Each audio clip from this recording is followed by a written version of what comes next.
Imigrasi Ngurah Rai menjawab pertanyaan-pertanyaan masyarakat terkait dengan siapa yang menanggung biaya warga negara asing yang dideportasi dari Bali.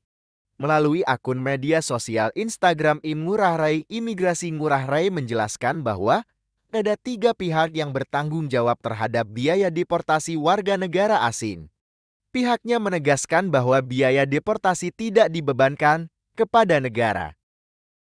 Lebih lanjut, pihak imigrasi menjelaskan bahwa pihak pertama yang bertanggung jawab menanggung biaya deportasi warga negara asing yang bermasalah adalah warga negara asing itu sendiri. Kemudian, yang dapat menanggung biaya deportasi warga negara asing adalah sponsor atau penjamin.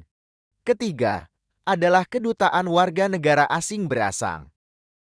Para warga negara asing bisa dideportasi karena melakukan berbagai pelanggaran, seperti penyalahgunaan visa dan izin tinggal, melewati durasi tinggal yang ditetapkan, atau overstay, mengganggu ketertiban masyarakat, berbuat onar, atau tidak mematuhi peraturan yang berlaku di Indonesia.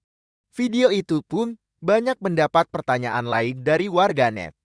Salah satunya, mengapa warga negara asing yang sudah dideportasi dapat datang kembali ke Indonesia?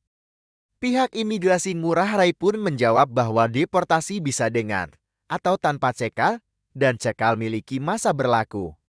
Apa benar bule yang dideportasi pulang gratis? Rugi dong, yang benar aja.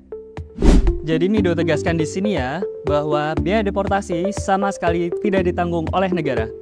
Ada 3 pihak yang dapat membayarkan biaya deportasi tersebut. Yang pertama adalah WNA atau keluarga yang bersangkutan. Yang kedua adalah sponsor atau penjamin. Dan yang ketiga adalah kedutaan asal WNA. Jadi, fix, no debat, gak ada yang namanya pulang gratis.